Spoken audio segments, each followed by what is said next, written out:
नमस्ते बच्चों। तो आज फिर से मैं हूँ अपने YouTube channel science classes bye Rakesh Kumar में, और हमारा जो वीडियो चल रहा है वो कंटिन्यू वीडियो चल रहा है। स्टैंडर्ड 10 और 11th के लिए एक साथ चल रहा है नॉमेनक्लेचर ऑफ ऑर्गेनिक कंपाउंड। और नॉमेनक्लेचर ऑफ ऑर्गेनिक कंपाउंड में हम लोग पढ़ रहे हैं कॉमन नेम्स, और कॉमन नेम में हम लोगों ने पिछले दिन किया है जब कोई भी हाइड्रोकार्बन या सैचुरेटेड हाइड्रोकार्बन कहें कि जब नंबर ऑफ कार्बन 4 यानी ब्यूटेन के केसेस से जब उसमें ब्रांचेज आते हैं तो उनकी नेमिंग हम कैसे करते हैं, या ये कहें कि आइसोमेरिज्म का जो केस होता है चेन आइसोमेरिज्म का, उनकी नेमिंग कैसे करते हैं। तो वहाँ हमने सीखा कि हम नॉर्मल करते हैं, आइसो करते हैं, प्रीफिक्स आइसो यूज़ करता है, नॉर्मल प्रीफिक्स यूज़ करते हैं एंड नियो प्रीफिक्स यूज़ करते हैं। आज हम लोग पढ़ने वाले हैं types of carbon atoms in a carbon chain. तो हेडिंग लगा लें, types of carbon atom in carbon chain, ये आपका हेडिंग है आज का। यानी हम ये जानेंगे कि आखिर टाइप्स ऑफ कार्बन होते हैं तो कितने तरह के होते हैं और कैसे हम पहचानेंगे, आज के वीडियो में हम लोग सीखेंगे। देखो, मैंने कहा भी है कि जब नॉमेनक्लेचर करते हैं ना तो IUPAC is very much important, but common name हम कभी कभी देखेंगे क्या कुछ कंपाउंड्स के common name are more famous, are more familiar than their IUPAC name. तो इसीलिए हमें क्या करना है, हमें कॉमन नेम की भी जानकारी रखनी है। उसी क्रम में हम लोग आज सीखेंगे कि अगर किसी भी कार्बन चेन में जो कार्बन होते हैं क्या वो अलग अलग तरह के होते हैं, और अगर होते हैं तो उन्हें हम कैसे पहचानेंगे और उनका नाम कैसे देंगे। तो सबसे पहला जो हमारा इसमें आता है उसे हम बोलते हैं फर्स्ट डिग्री कार्बन या प्राइमरी कार्बन। नोट करते चलना, primary carbon, first degree carbon या प्राइमरी कार्बन। इसका डेफिनेशन मैं बोल देता हूँ, आप लिख लेना, क्योंकि मैं इसे एग्जाम्पल के साथ यहाँ डिस्कस करता रहूँगा। लिखेंगे इफ़, या मैं लिख ही देता हूँ कि if any C atom is attached with one carbon atom or no carbon atom, no carbon atom called primary carbon, primary या फर्स्ट डिग्री कार्बन। चलो इसे दोनों आप कर सकते हो। पहले हम डेफिनेशन देखेंगे और एक कॉमन एग्जांपल्स में सारे का टाइप्स ऑफ कार्बन को हम लोग देख लेंगे। तो हमारा जो प्राइमरी कार्बन है, प्राइमरी कार्बन किसे कहेंगे, जैसे आप आगे जाओगे जब 12 में तो अल्कोहल्स है, primary alcohol, secondary alcohol, primary amine, secondary amine, ये टर्म बहुत कॉमन है। तो आखिर कैसे कार्बन को हम प्राइमरी कहेंगे और उससे जुड़े फंक्शनल ग्रुप या उससे जुड़े जो रिस्पेक्टिव फंक्शनल ग्रुप है उसके आधार पर उस कंपाउंड का हम नाम देते हैं। तो प्राइमरी कार्बन वैसे कार्बन को कहते हैं यदि उस कार्बन से सिर्फ एक कार्बन जुड़ा है या कोई भी कार्बन नहीं जुड़ा है, इसे हम फर्स्ट डिग्री ऑफ कार्बन भी बोलते हैं। चलो नोट लगा लेना, दूसरा लगा लो सेकेंड डिग्री कार्बन या सेकेंडरी कार्बन, सेकेंडरी कार्बन।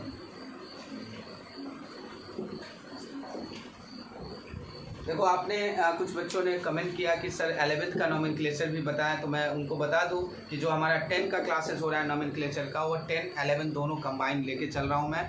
तो कुछ टॉपिक अगर छूट जाता है जो मैं 10 के लिए मैं कवर नहीं करूंगा तो मैं उसे अलग 11 से पढ़ाऊँगा, लेकिन आप इस वीडियो से 11th के भी बच्चे नॉमेनक्लेचर करना सीख सकते हैं। प्रैक्टिस उनका अलग मैं करवाऊंगा, जो number of questions, type of question होंगे वो 10 से अलग होंगे, क्योंकि 10 कहीं ना कहीं बोर्ड डिपेंडेंट क्लासेस है, तो मैं उसे बोर्ड के अकॉर्डिंग ही पढ़ाऊंगा, जो सिलेबस है वही बताऊंगा। 11th में हमारा थोड़ा वास्ट होगा और एरिया जो होगा वो एग्जाम्पल्स का एरिया या प्रैक्टिस का एरिया थोड़ा सा बड़ा होगा 10 की तुलना में। तो आप जो 11th के बच्चे हैं वो भी इस वीडियोज़ के थ्रू फ़ायदा ले सकते हैं। तो हम लोग बात कर रहे थे secondary carbon, second degree carbon या सेकेंडरी कार्बन से। तो जस्ट इट इज़ क्लियर कि अगर देख लो, आप इसे अपना सेंटेंस में बना लेना, 2 कार्बन एटम अटैच हो, वैसे कार्बन जो 2 अलग अलग कार्बन एटम से अटैच हो, 2 different carbon atoms, different C atom से अटैच हो, तो ऐसे कार्बन को हम सेकेंडरी कार्बन कहेंगे। ठीक है, मैं अभी मिटाने नहीं जा रहा हूँ, मैं एक साथ एग्जाम्पल के साथ डिस्कस करूँगा।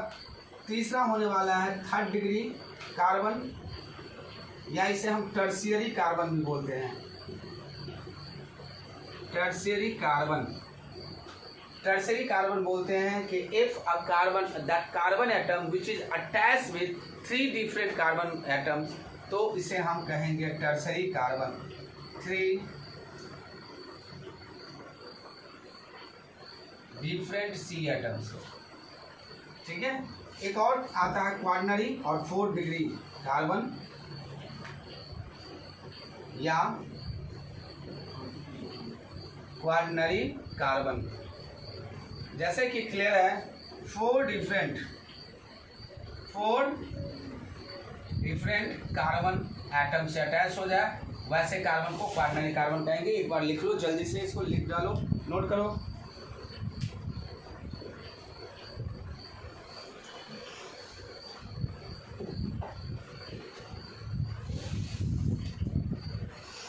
चलो मैं तब तक एक एग्जाम्पल लिख लेता हूँ, आप करते रहो।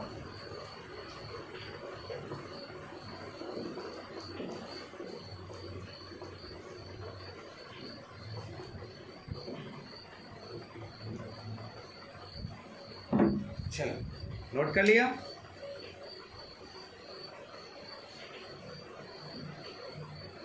नोट कर लिया। अब इस सिंपल एग्जाम्पल से, एक ही एग्जाम्पल से मैं सारे टाइप्स ऑफ कार्बन को मैं डिस्कस करूंगा। जरा ध्यान देना, हमारा जो यह कार्बन है, मैंने गोल घेरा है, यह कार्बन देखो बगल में इस कार्बन से जुड़ा है, ये कार्बन, यानी यह कार्बन सिर्फ इस एक कार्बन से जुड़ा है, यह हमारा हो जाएगा फर्स्ट डिग्री कार्बन।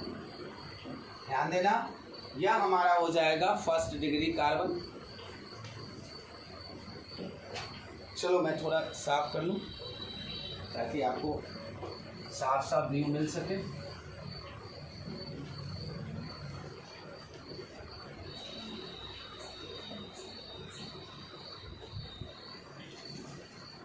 चलो मैं इसे यहाँ बना लेता हूँ, बड़े देखना।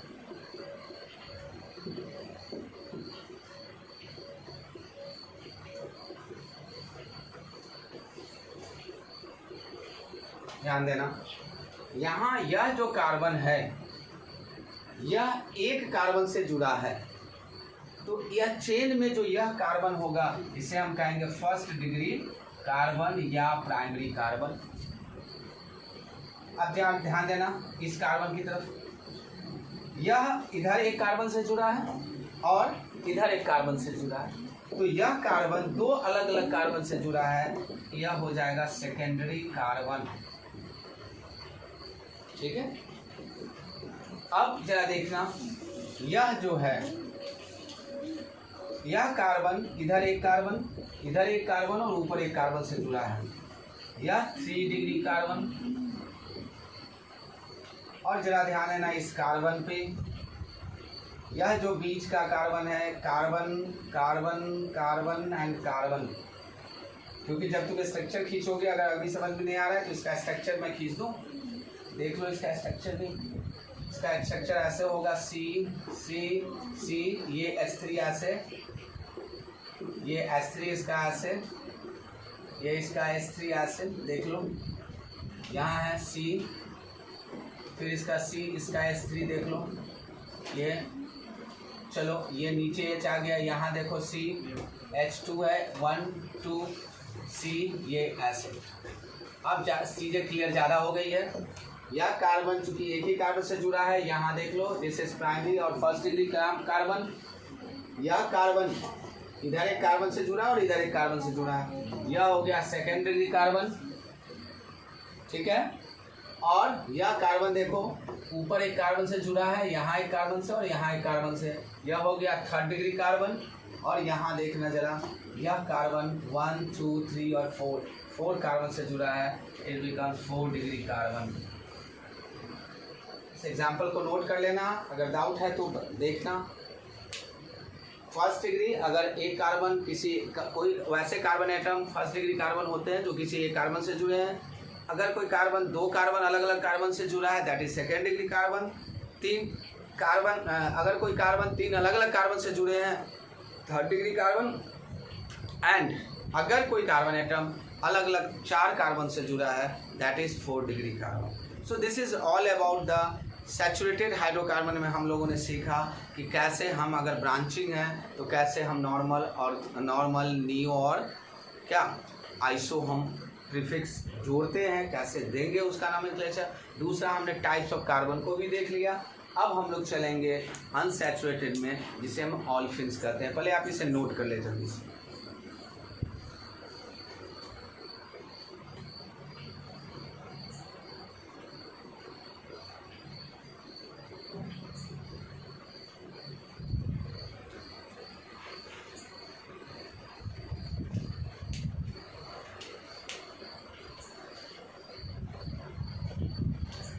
चलिए नोट कर लिया,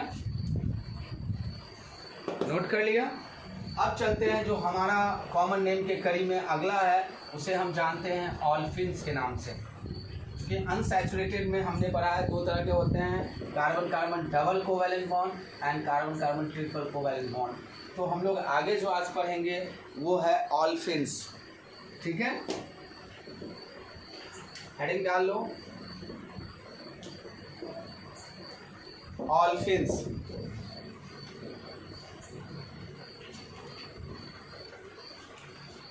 ऑल्फिन्स एक्चुअली इसे हम इसलिए जानते हैं, इसको यह 2 वर्ड से बना है। चलो मैं इसका बता ही देता हूँ, यह 2 वर्ड से बना है। इसमें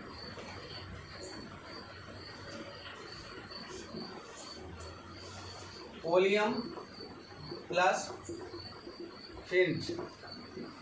ओलियम मीन्स होता है oil and fiant means making. देखो, olefins actually are the main component of the oil. ऐसा देखा गया कि वाइल के मेन कंपोनेंट्स में जो ये कंपाउंड पाए जाते हैं, इसीलिए यह कॉमन नहीं, इसको हम ऑल्फिन्स के नाम से भी जानते हैं। नोट कर लें इसे।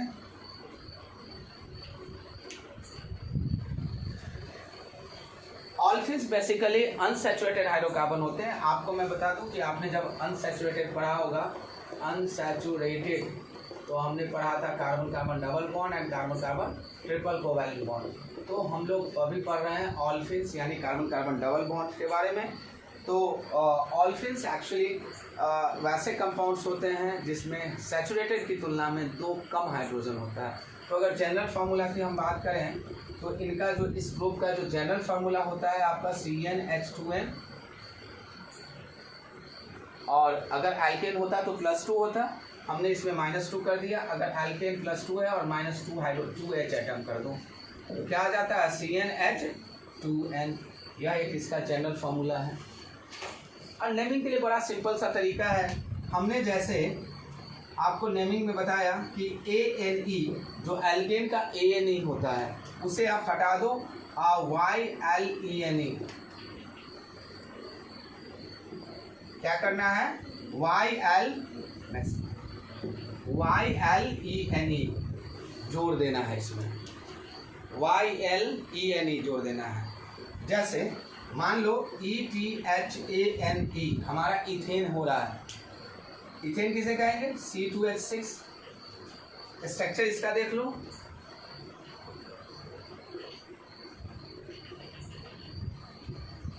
लेकिन अगर इसी का हमें अगर 2 हाइड्रोजन हमने हटा दिया, डबल बॉन्ड ले लिया, इट बिकम्स इस तरह के स्ट्रक्चर्स हमारे पास आएंगे। अब इसका नेम रखना है, कॉमन नेम। हम लोग पढ़ रहे हैं कॉमन नेम, IUPAC की बात नहीं हो रही है। हम लोग अभी कॉमन नेम में के अंतर्गत ऑल्फिन्स यानी अनसैचुरेटेड हाइड्रोकार्बन के बारे में पढ़ रहे हैं कि उनकी नेमिंग कैसे करते हैं। तो इसमें ETH और ANE की जगह YLENE जोड़ देना है। इसका नाम हो जाएगा इथिलीन। क्या नाम हो जाएगा, इथिलीन। अगर चलो इसे नोट कर लो, हम अगले एग्जाम्पल को देखेंगे, जल्दी नोट करो।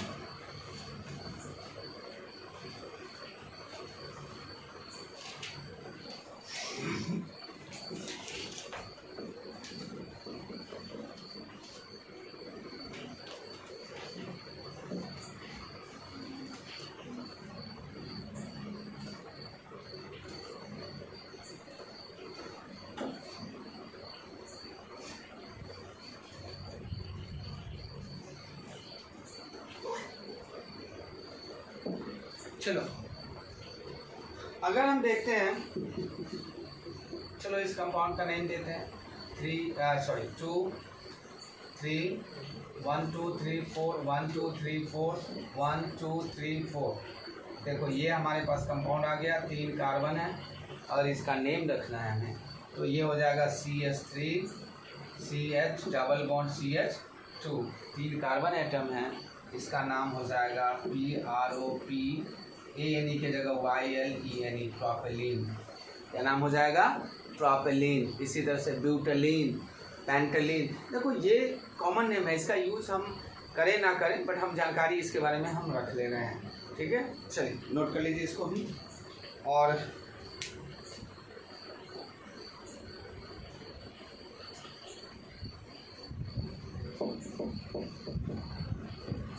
एक और चीज़ ध्यान देख लेना इसमें, देखो हमने जो डबल बॉन्ड है ना उसके पोजीशंस दिखाने हैं, तो यह जो कार्बन होता है, मैं साफ कर लेता हूं ताकि आपको और क्लियर हो जाए।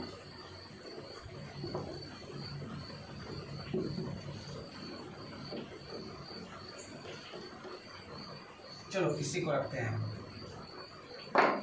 यहाँ जो कार्बन है, जो डबल बॉन्ड है, this is called alpha carbon, this is called beta carbon, this is called gamma. अगर पोजीशंस, तो हमारा डबल बॉन्ड कहाँ दिख रहा है? अल्फा पर और बीटा के बीच। कहाँ दिख रहा है? अल्फा और बीटा के बीच। तो इसका नाम होगा अल्फा। डबल बॉन्ड कहाँ है? अल्फा पे है, तो हम यहाँ इंडिकेट करेंगे अल्फा प्रोपेलीन। क्या करेंगे? अल्फा प्रोपेलीन। इसे नोट कर लेना। चलो एक एग्जांपल मैं आपको दे रहा हूँ, करके देखो। CH3 CH2 CH double bond CH CH3। चलो इसकी नेमिंग अगर हम करते हैं, कॉमन नेम लिखने हैं, हम कैसे लिखेंगे? जल्दी से कर लो, फास्ट।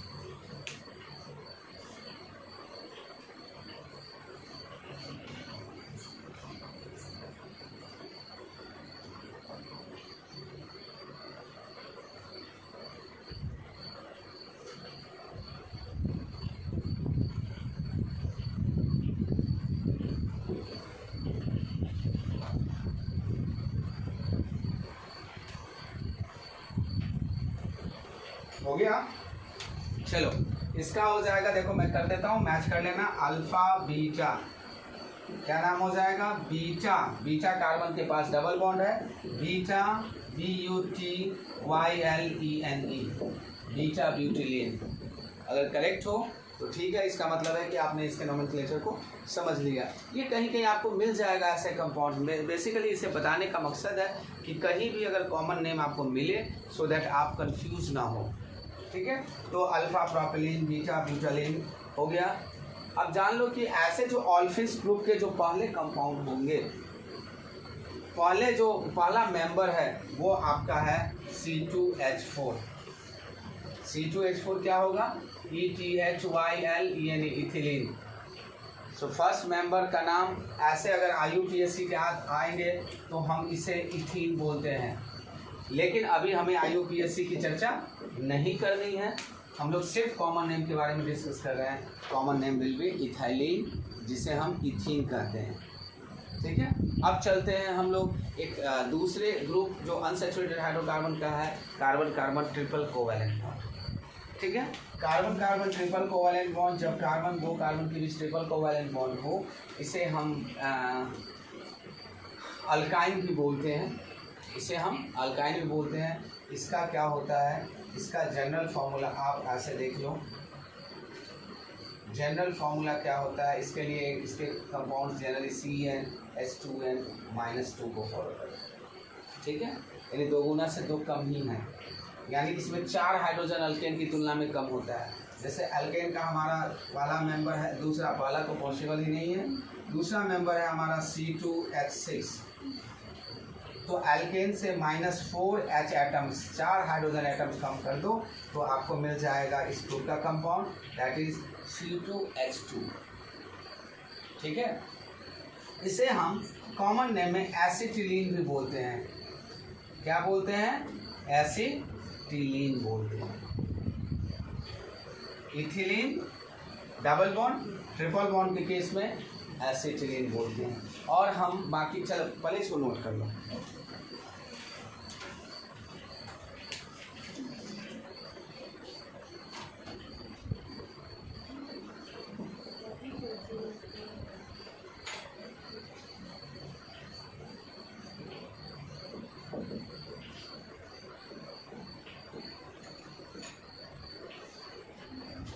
चलो नोट कर लिया। अब जितने भी इसके अदर कंपाउंड्स होते हैं, इसके अदर कंपाउंड्स जितने भी होते हैं वो एसिटिलीन डेरिवेटिव्स के रूप में ही उसके नेम किए जाते हैं, यानी उसे हम एसिटिलीन का डेरिवेटिव ही मानते हैं। पहले इसे आप नोट कर लें जल्दी से, मैं एक एग्जांपल पुट कर रहा हूँ आपको। अब जैसे देखो C triple bond 3 4 H 3 4 CH2 CH3। देखो ये हमारे पास एक कंपाउंड है, इसमें carbon carbon triple covalent bond है। अब हमको इसका नाम देना, हमें इसका नाम देना, देखो ये तो आपका आ गया एसिटिलीन का सेक्शन, ठीक है। अब जान लो इसे हम कहते हैं इथाइल। क्या कहते हैं? इथाइल। पढ़ा है हमने नॉन कॉमन नेम में ही कि C2H5 दैट इज इथाइल। तो इसका नाम हम क्या देंगे? Ethyl, ethyl acetylene, ethyl acetylene. ये कॉमन नेम है, इससे बहुत ज़्यादा इसमें बस समझ लेना है, सो दैट कि अगर ऐसा आता है कहीं लिख के तो हम कंफ्यूज ना हो, ठीक है। यानी इस तरह के कार्बन कार्बन ट्रिपल बॉन्ड में जितने भी कंपाउंड्स हैं उनकी नेमिंग हम करते हैं। तो हम कैसे करते हैं? उन एसिटिलीन डेरिवेटिव्स के रूप में करते हैं। अब जो हमारा अगला वीडियो होने वाला है ना, उसमें हम फंक्शनल ग्रुप के बारे में पढ़ेंगे। और डिफरेंट फंक्शनल ग्रुप में हम लोग क्या करते हैं कि डिफरेंट फंक्शनल ग्रुप में हम उस कंपाउंड्स का, जो उस फंक्शनल ग्रुप से जो कंपाउंड बनते हैं, मान लो कि हमने अल्कोहल्स फैमिली को उठाया, तो उसमें जो कंपाउंड्स हैं उनके कॉमन नेम और IUPAC नेम्स को साथ साथ पढ़ेंगे। तो आने वाले वीडियोज़ में हम लोग अब पढ़ेंगे IUPAC नेम, जहाँ पर जब हम फंक्शनल ग्रुप के बारे में डिस्कस करेंगे और उससे जो फैमिलीज़ के बारे में डिस्कस करेंगे, तो वहीं पर उनके हम कॉमन नेम को डिस्कस कर लेंगे। ये कुछ कॉमन ऐसे टॉपिक्स थे जो वहाँ कवर अप नहीं होता, इसलिए मैंने इसे सेपरेट कॉमन नेम या ट्राइबल नेम के सेक्शन में मैंने पढ़ा दिया है। और मैं फिर से बता रहा हूँ कि जो 11th के बच्चे हैं वो जुड़े रहें इस वीडियोस को देखे। हो सकता है कि इनिशियली अभी उनको बड़ा ही बचकानी टाइप का लग रहा हो, क्योंकि वो जानते हैं और मैंने बेसिक से शुरू किया है। आने वाला मेरा वीडियो, जो नेक्स्ट वीडियो होगा, वो IUPAC name of organic compound होगा, जिसमें हम डिटेल्स डिस्कशन करेंगे। 11th लेवल का पूरा टॉपिक हम उसमें डिस्कस करेंगे। थैंक यू फॉर टुडे, आज के लिए। एंड प्लीज़ अगर कोई कमेंट हो तो ऐसे ही आप शेयर करते रहना। Thank you.